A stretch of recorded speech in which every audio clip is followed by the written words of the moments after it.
à Jésus, gloire à Jésus. Alléluia.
Merci pour ce qu'elle nzambe azama la mingi pesa merci mabola munaye boboto na bomona biso na bomona biso maboto na biso pesa merci tunda epona lokum me poeta azama la pesa merci na tango kitoka pesi biso toza na présence na ye ya ko célébrer ya ko yoka maloba na ye pesa nzambe wa nokumu petika seru so maboka nzambe tika motema na maboka nzambe tika maloba nzambe na maboko na ye yazo contrôle na nyonso nzambe morimo santo toko bonda comme Kristo bonde pa kuzana comme Kristo papa na kombo na Yesu Kristo to peso merci parce que vous avez dit dans malamu nous avons gloire et pas na nzambe na kembo mubateli malamu yino bali ko battre so tango nyonso nyaso bible nous so que tout ce qui respire loue le nom de l'Éternel biso ali ko respirer nzambe to louer comme on to exalter comme on a yo nous avons gloire et pas na papa. Papa, merci pour la temps qui te peso de gloire. Tu tiki ta on bon papa. Tu quand tu as contrôle na nyonso nzambe. Si quand tu comme la glorifier papa. Na tango ya mateya, na nyonso ko lika a papa za pena lokumu na yo. A papa mbolama, a papa kumso na nyonso. Je crois na présence na yo. Tu bon pena ndeko nyonso ali connecter nzambe. Si quand tu papa o de gloire, moteme za ko fungama. ya koyoka maloba de gloire pe maloba ne vanda kata bomo na bango et porte fruit papa na kombo na Yesu Kristo tutondi papa tukumiso papa na kombo na Yesu Kristo. Alléluia. Bali ko yemba to yemba nzambe moko boto kota matena biso. Alléluia. Yembe lo na biso na kombo na Yesu Kristo. Alléluia. Ensemble. Alléluia. Zala constater liboso na nzambe. Alléluia.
Papa, attends qu'il te coupe ses bisous. Na kombo na Yesu Kristo bondele bango. Amen. Amen. Amen. Merci sous pour participer dans le service oyo ya Grace of Life Church. Nzamba pambola yo. Partagez vidéo nan de komoko. Pour te pe pambola mana kombo na Yesu Christ. De côté, alléluia, c'est l'amour de Dieu envers nous. Vous allez servir sur la lingala, tout ça c'est anglais. Vous allez sur la lingala. Amour, ils allaient nature en zambe. Tout parler sur l'amour, ou bien amour agapé, agapa on a grec. Ou ils allaient nature en zambe. Zambe, ils allaient amour. Tout est dans 1 Jean chapitre 4. 1 Jean chapitre 4.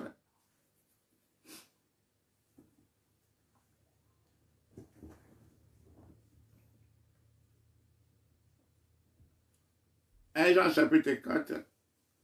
Bonne mission à Joango. Alléluia. 1 Jean chapitre 4, verset 9.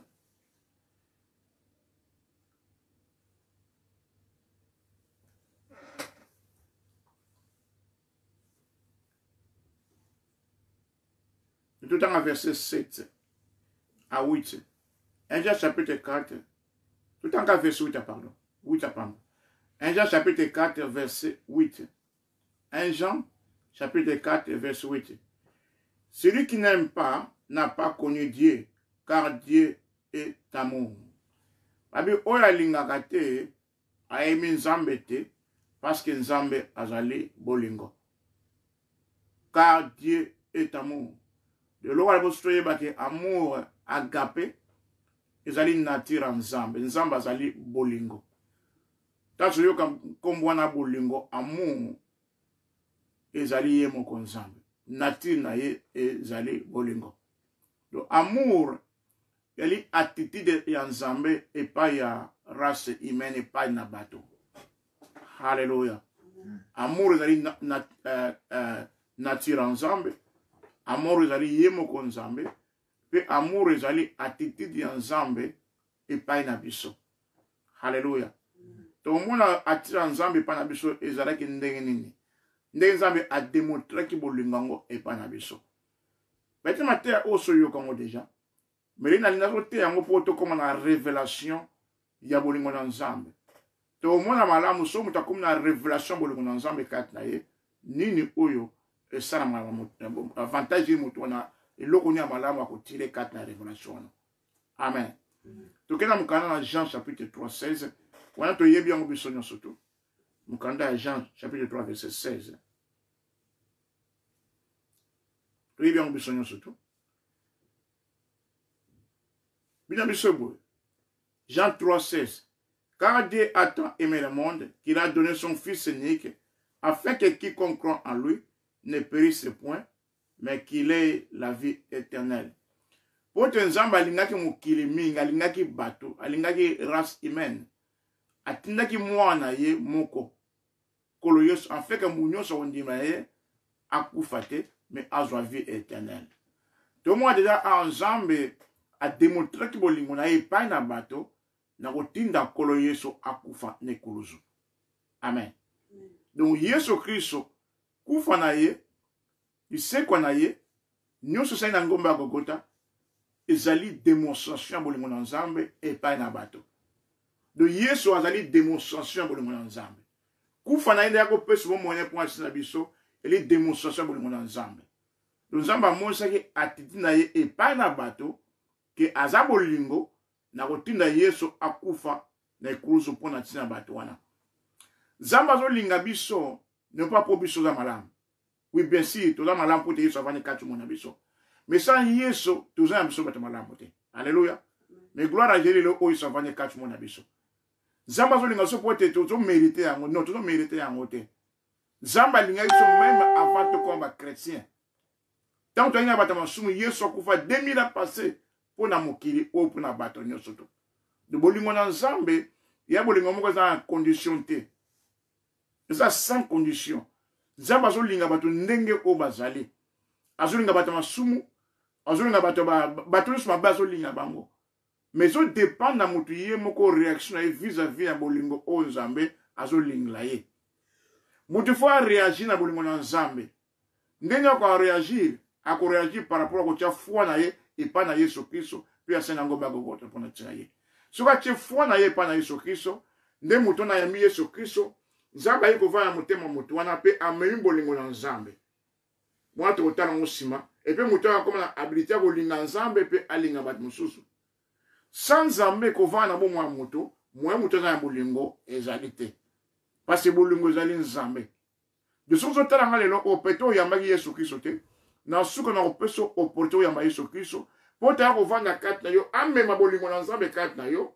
Pote bana ko sunga yo olinga bat mususu et puis olinga nzambe wana. Amen. Donc nzambe azali bolingo, ezali nati na ye. Nzambe amonse atitina ye pa na biso atitina nzambe envers biso. Ezali bolingo. Na ndenga tinda ki kolo Yesu atika kiye akufa ne kuzu pona tina biso. Alléluia. Donc dans Romains chapitre 8. Romains 8. Romains chapitre 8.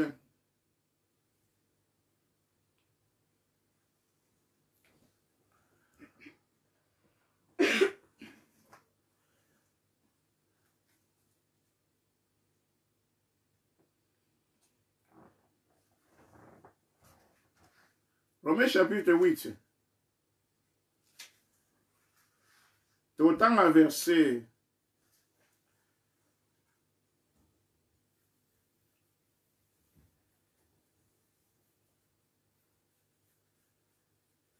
Autant un verset, moi, on a lu comme on peut lire ça, hein.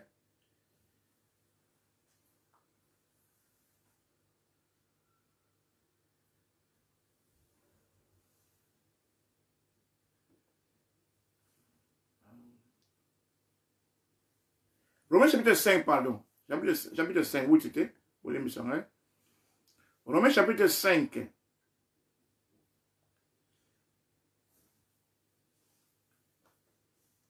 Verset 8. Romains 5, verset 8.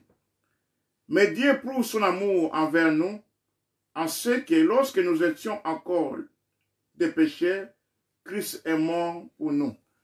Babi nzambe a démontré, nzambe a monisi bolinga na e pa na biso, a prouvé ango. Tandenge tango tozali na batama sumu, Yesu a kufa point na biso. Nzambe a démontré bolinga na e pa na bato, e pa na ngozo tanga lelo pete oza chrétien. Tango no ozali matama sumu, oyebaki Yesu Kristo, Yesu a kufa déjà pour na tina ngana yo 2000 ans passé. Bongo siko toza chrétien. Avant que tu sois chrétien, avant que tu sois Yesu Kristo, Yesu a kufa pour ansina biso. Nzambe sa montse ke bolingo na pour ansina biso. Donc tout le monde a déjà que non, Nzambe azotinda mutu na le ferote. De moto yemo ka ponaka akena le felo. Par exemple azolinga bato nyonso. Azolinga bato masumu, azolinga bato sa mabekole kama miyibi banani tout ça azolinga bango. Sous dépend na bango, ba réagir par rapport à bolingo na pour ba yamba Yesu Kristo. Pour se réagir était attendre Nzambe lingi bango. Zera bango zo kena lifelo. Mais allez yote na komona Yesu Kristo. Alléluia. Donc on na matéa oyo, que révélation bolingo na Nzambe e ko lamka ya motema na yo. So yeba Yesu Kristo o peso monyo pa na Yesu. So yeba Yesu Kristo bolingo na okokola sukat na foi na makase ya kotia foi na yo epai na Yesu Kristo. Alléluia. Donc lelo oyo Yesu Kristo Nzambe zo koncho kolinga yo. Kotika te mutayi so ke Nzambe linga ka ote. Yo meme ko milobela ngote Nzambe linga ngai te. Ata be rero zo sala. Kwa se tere kwa be rero zo sa ke Nzambe bazo lingo sute. Ezande ngwate. Na peso licence ko kusala mabe non. Na lobi ya ngote. Mais tant que tu as quatre mokilo oba mukso tout ça ma mike ezanga te. Mais ba ke Nzambe linga ka toujours. So mo je rero se les mabe mo so na lobeli yo. O se repentir et puis vanda quatre na mo Nzambe. Kotika condamnation pa na yote. Kotika tolo baka Nzamba yini ngai, Nzamba bwaki ngai. Kotika makanso ante. Eye la yo. Kotika pete mutayi soko Nzamba zo lingo sute. Parce que yo sa mabita non. Nzamba linga mutu indépendant na ozo ko sala. Mais tant to yambi ye comme ikolo sinabo mona biso, bolinga pe to yambi yango ego sunga to linga ngape Nzambe, to linga bat mususu. Ti o mwa ba muso mabe to zo tika parce que to sur révélation na que nzambe alingaka biso. So comprend que mutu alingaka mingi. En tout cas, yo peut faire linga mutu wana. Pas que alingaka mingi. So comprend que nzambe alingaka mingi. Mambe benga kosala mote. Pona bike likambo o nazo salisa malamu. Nzambe papa nga linga ngai alinga makambo te. Oza faciliter makasi ya kotia kama lo nzambe en pratique parce que non nzambe alinga mingi. Ngabe funa linga nzambe wana. Ngafuna sara o nzambe zo yisanga na sara. Pote ya linga ngai mingi. Siko diable alinga te biso yeba ke nzambe alinga biso. Diable alinga na basosto kuta mokili oto ba ke non nzambe zo linga biso te. Nzambe zo boma batu, nzambe zo salma be pa na batu. Pota lingi batu te. Alléluia. Nzambe alinga kayo. Nzambe alinga ngai. Nengi yo zali nzambe alinga kayo. Tozo mériter bolingo na te. Yaka bolingo na nzambe ko za nati na ye azo linga batu. Alléluia. Alléluia. Donc là, on a 1 Jean chapitre 4. 1 Jean chapitre 4. Et là, enseignement, on a malembe. Et là, moi, on m'a traité sur l'amour de Dieu. C'est l'amour de Dieu envers nous. Et puis, dimanche prochain, notre amour envers Dieu. Et puis, si maintenant, l'amour de Dieu envers l'un à l'autre. Amen. 1 Jean chapitre 4. 1 Jean chapitre 4.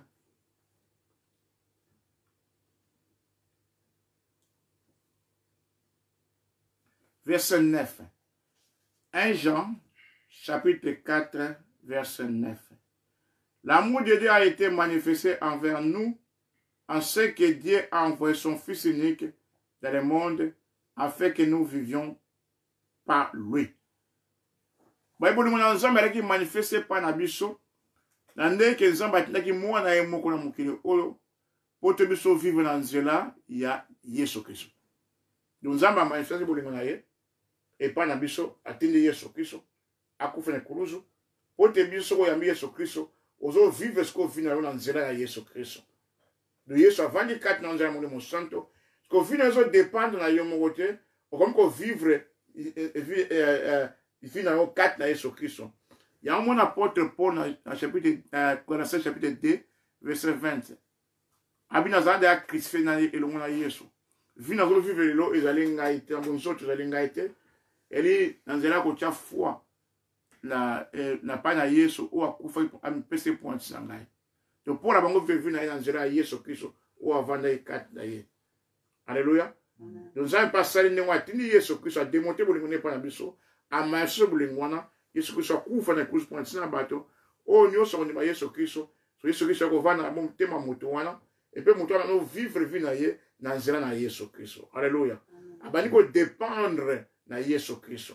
Azo soit indépendant, azo dépendre dans Zéla Yesu. Donc Yesu a même les vies moussous a béni zoé 4 na Moutouana, oh Moutouana a vivre na yango. Amen.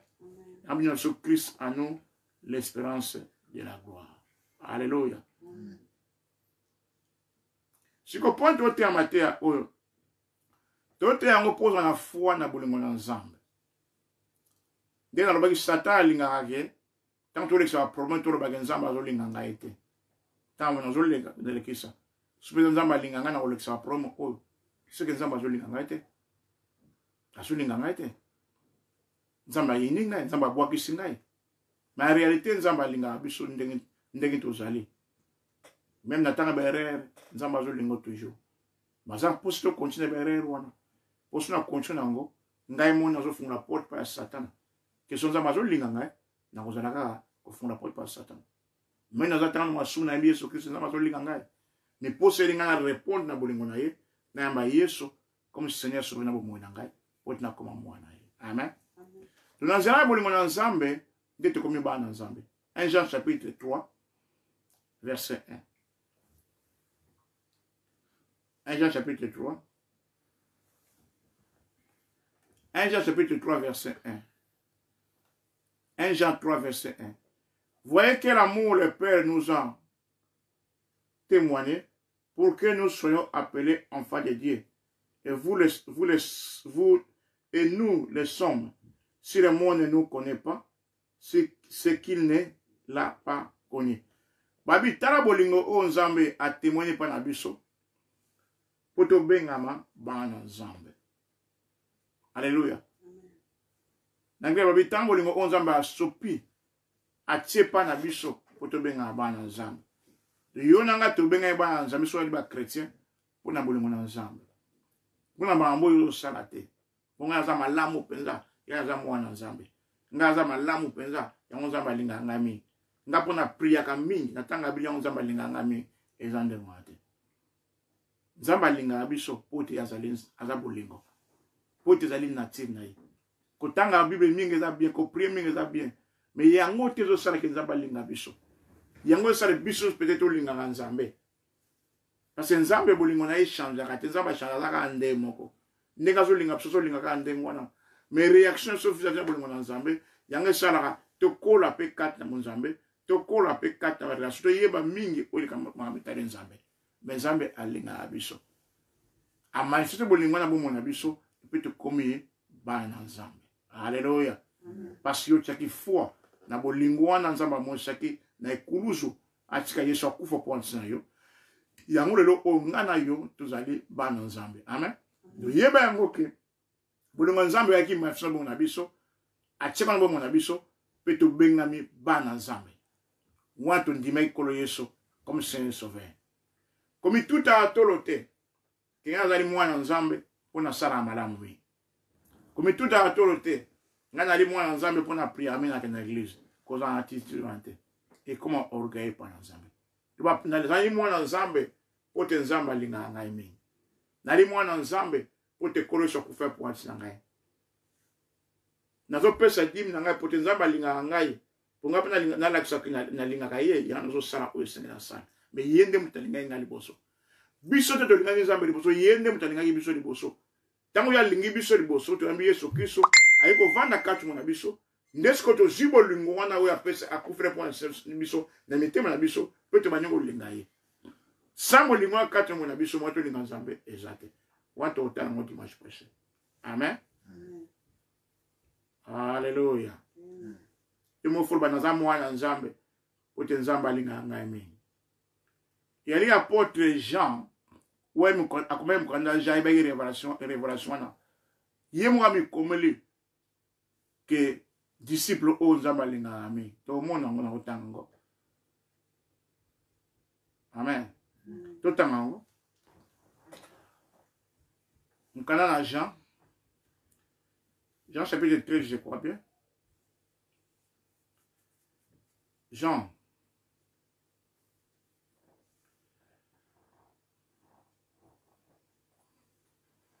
chapitre 13 verset 23. Jean chapitre 13 verset 23. Un des disciples, celui que Jésus aimait, était couché sur le sein de Jésus.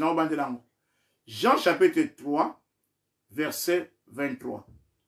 Un des disciples, celui que Jésus aimait, était couché sur le sein de Jésus.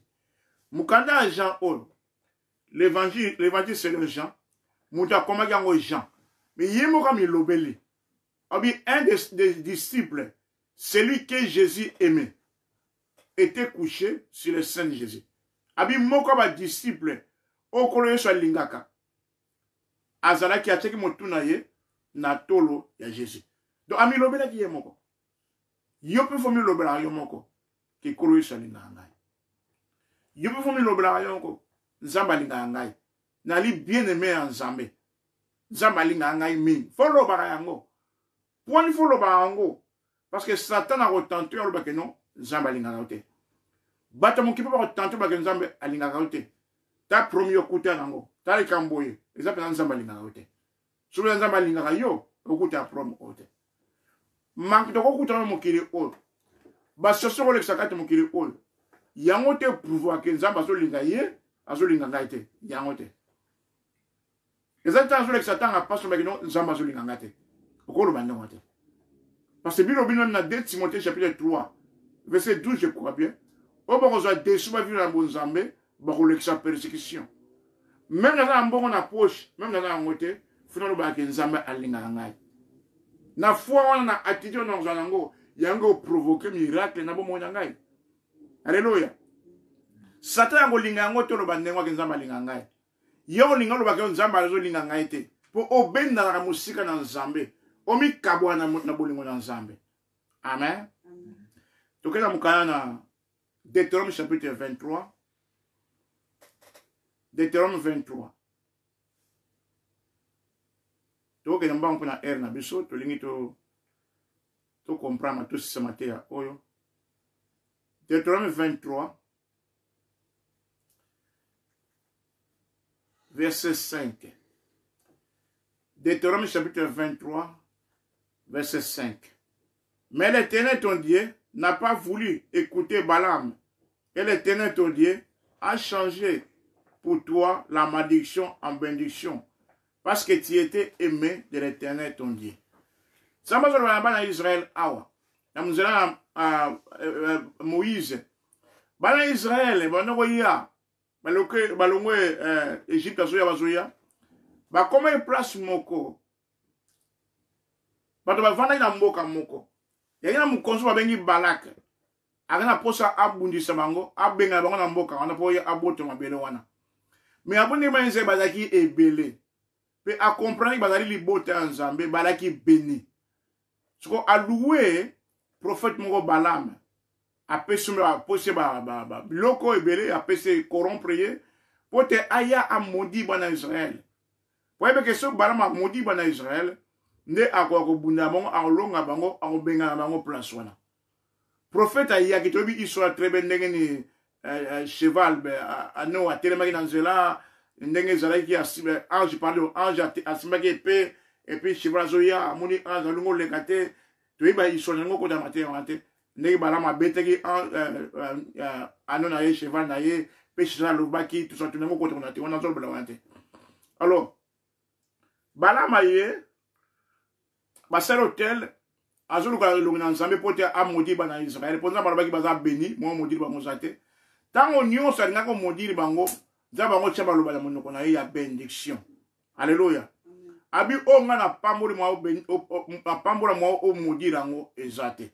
So aba expliquer pour ni Nzambe abana ko balwa maloba na bénédiction na ya malédiction na bénédiction. Babi simplement pa Nzambe alinga ki bana Israël. Alléluia. Abi Nzambe permetta kite Balaam amundi bana Israël. Mais abalaki maloba na malédiction na bénédiction pour te Nzambe alinga ki bino. Bien alinga ka bino. Nzambe so comprendre Nzambe alinga ka yo. Moi mutacha malédiction pa na yozate. Tango nyonso atako ya, osetaka fona bolingo na Nzambe e ko baluka pona bolamo na yo. Alléluia. Tango yo yambi Yesu Kristo ko na yambi Yesu Kristo. Mais il y a une malédiction, on comprendre que non, Nzambe alinga ngai. Yango ne kono sa kufa kuzu pour ntina ngai. Makamoni ko baluka e komi benso pour ntina yo. Alléluia. Oza habilité ko briser malédiction wana, puis ba ko tambola na bénédiction Nzambe. Parce qu'on comprend que Nzambe alinga komi. Et c'est loko foko vendre yango ko yiba yango penza. Et ça ka conscience à mon tout te. Mais fait comment ya motema na ngai. Fait comme une révélation zo tambola ngo moko na mokolo. Quelque chose situation za nango pour la assurance que non Nzambe alinga ngai. Loko alinga ngai akosala quelque chose ni kambo oyo. Loko alinga ngai akofungola porte. Loko alinga ngai akopesa solution ni kambo oyo. De faut za ndenge wana. Faut za loko vana moté, faut za révélation. Not head knowledge, connaissance de mutute, mais révélation. Nazola mkango Nzambe alinga ngai. Mais za prom ndenge na ndenge nami permettre te na ba Nzambe alinga ngai te. Funa ba Nzambe alinga ngai. Yoso landa ngai. Ba tena tango o perdre ndeko. Na ba situation o. Yango te ko ba Nzambe alinga o te non. Nzambe alinga o toujours. Soka permettre ngo aibi pona permettre on poani. Ma yibi ndenge na ko restaurer yo. De fucha foi pa na Nzambe, Nzambe alinga ngai. Nzambe akabula abalaki malédiction na bencho po Nzambe alinga ngai. Alinga ngai bana. Na déclarer na kombo na Yesu Kristo. O nyoso ko za malédiction mona yo. Nzambe abalula ngo comme bénédiction bo mona yo na kombo na Yesu Kristo. Yo confesser yango que nazali béni na kombo na Yesu Kristo, na li moite na kombo na Yesu Kristo. Po te Nzambe alinga ngai. Nengo fo priya ka yali yango. que na combo na Yesu Kristo na déclaré benso kati na bomoi na ngai na libota ngai na kombo Yesu Kristo po te nzambe alingaka biso na renverser na briser eux cause effet à malédiction kati na bomoi na ngai kati na libota oyo na combo na Yesu Kristo po te bina biso malédiction sans cause ezali sans effet moto akomodire yo te sans cause. Alléluia. Fouye bango. Suna saki mabe, funa se repentir na zongi na nzela nzambe baramoko. Et puis na briser malédiction na. Et na kotambola la bénédiction na bomo na ngai na komona Yesu Kristo. Amen.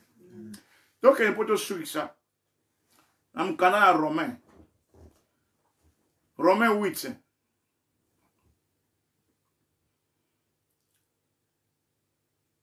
Romains 8.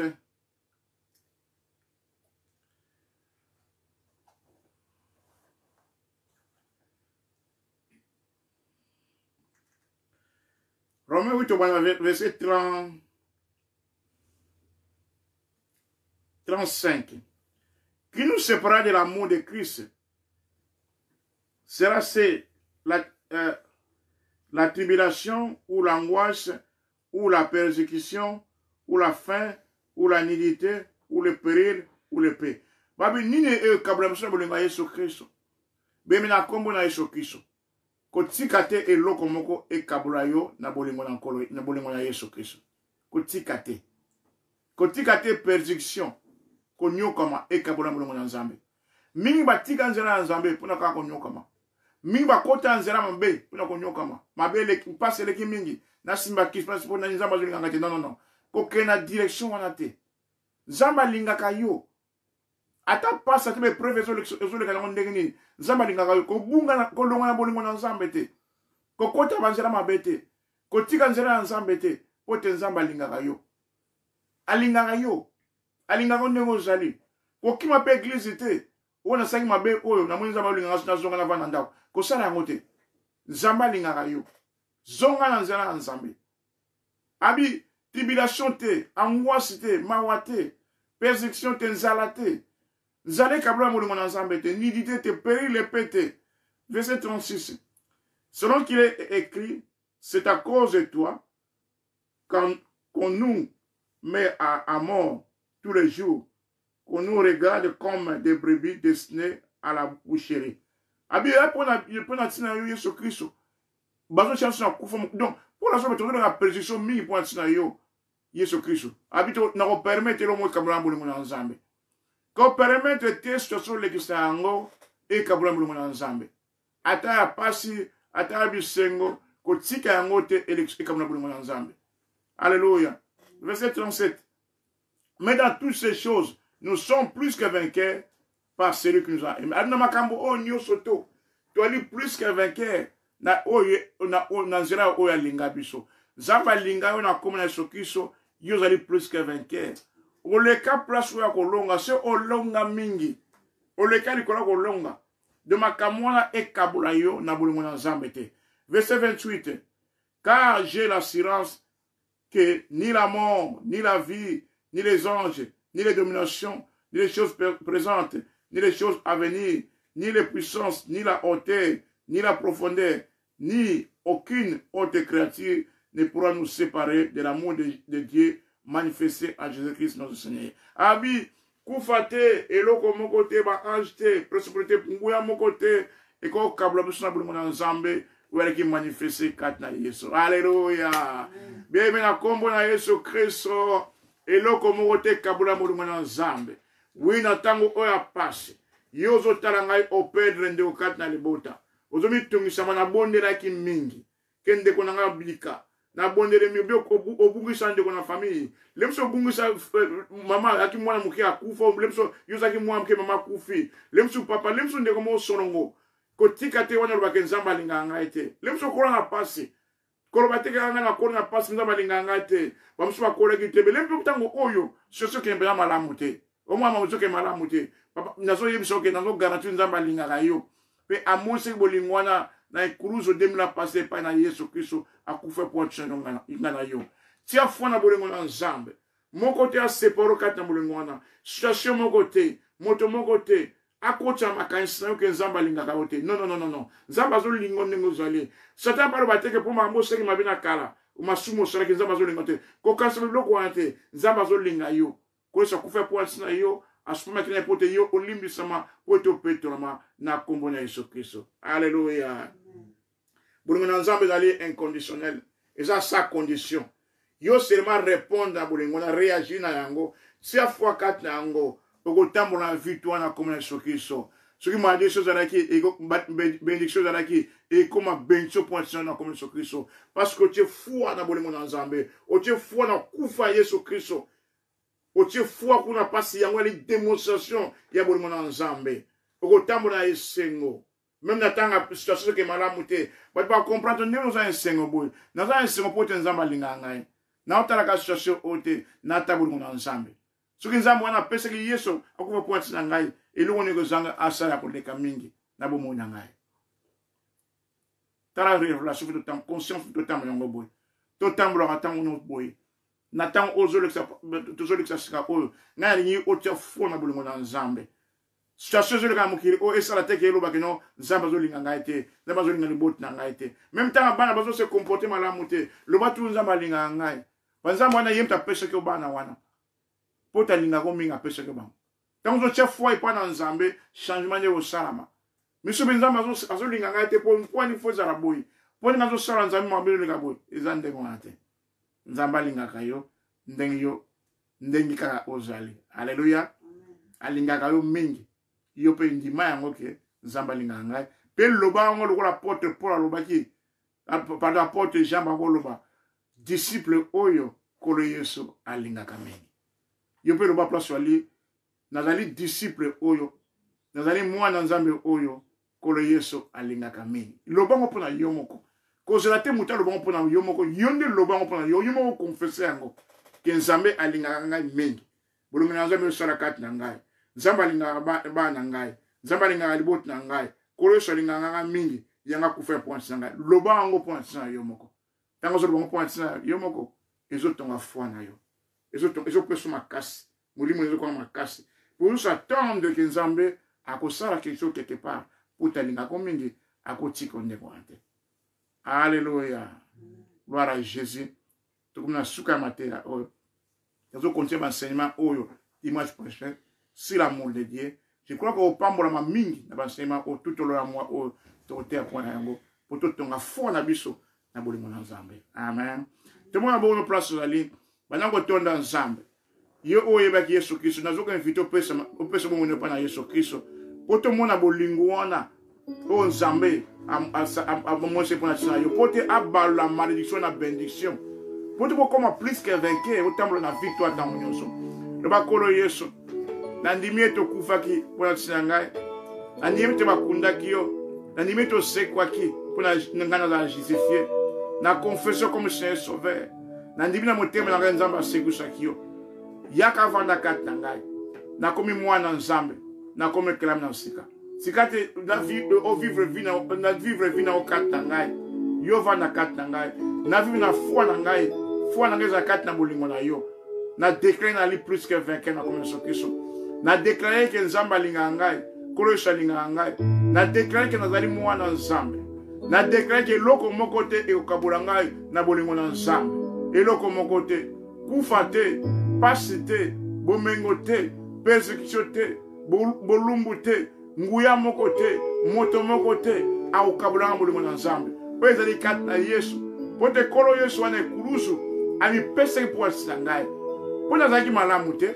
mami pese poti aza malamu poti aza bolingo yango ndima ki akufa point sangai yango demontre ki bolingo wana ekurusu point sangai na ndimi yango na kombo na Yesu na déclarer bolingo na nzambe zo sala kati na ngai nazo kola kati na bolingo nzamba linga nga mingi nzamba linga libot na ngai nzamba linga bana na ngai na kombo na Yesu Kristo na termi on nyonso wako ya makanso za kia malamu te yo satazo lo blanke nzamba linga ngai te on a ça qui a passé, on a fini à ça qui boboboy, on a l'ongla qui s'est pour la bonne amazon lingaite. Na comme on a ce que ça benga de ma cançona, na comme on a ce qui so. Ma cançon de Petro ma cançangai, na na silence pas dans zambe, na ni makia lingangai, même temps ma faiblesse azul lingangai. azala mpona kosunga ngai omwasi na mpona attitude wana na esengo na kotambola esengo na bana kolinga mpe nzambe wana mpona yebiki ye alingaka ngai ngai te mona alingi ye liboso ye moto alingaki ngai meme to azalaki moto masumu alingaki ngai deja yango akufa na kusu mpona ntina ngai sika te opambolama na kombo na yesu kristo na deklare na kombo na yesu kristo yo ozali mwana nzambe kolo yesu akufa mpo ntina yo obengaki mwana nzambe na kombo na yesu kristo ozali bien aimé na nzambe nzambe azolinga yo ndenge yo ozali moto moko te akondane yo likambo moko te elobaka nzambe alingaka yo te na kombo na yesu kristo totelemi makanyiso ya mabe oyo eyaka ya makanisi na yo oyo eyaka ya doute oyo eyaka na condamnation oyo eyaka nzambe alingaka yo te mpona likambo ozolekisa totelemi yango na kombo na yesu kristo tokati yango mosika na yo na kombo na yesu kristo makanisi oyo epetola makanisi na yo zwa makanisi ya sika makanisi oyo ya bolingo na nzambe makanisi oyo kondimaka nzambe azolinga yo nzambe azolinga bana na kombo na yesu kristo nzambe azolinga mobali na yo amazolinga mwasi na yo amazolinga bino kati na eglize kati na communauté na kombo na yesu kristo po te kolo yesu akufa epoinsi na bino na deklare yo ozali plus que vainqueur ozomeka kolonga te se olonga deja olonga mpo nini po te yesu kristo alingaka yo lobaka yango naali plus que vainqueur par celui qui m'a aimé c'est Jésus-Christ qui m'a aimé yango naali plus que vainqueur yango nazali molongi na deklare malédiction nyonso échanger et comme bénédiction comme na Yesu Kristo. Pour te nzambe alingaka yo ozali béni. Mutako modiri yo azali te. Ozali béni na comme Yesu Kristo. Loba azali béni na comme Yesu Kristo. Nali béni na comme Yesu Kristo. Et fait nyonso malédiction. To katia mo musika na yo. To longoli mo musika na yo. Na kombo na Yesu Kristo. Pour te oze ma pamboli mutako modiri azali te. Yo opambolama, liboto ne pambolama, bando ma pambolama na kombo na Yesu. Pour te makina sur Christ sobali de la passé pour la tina yo na kombo na Yesu Kristo ndete boni bongo. Merci pour la Rolanda pour le programme oyo na mapambola yo na kombo Yesu Kristo.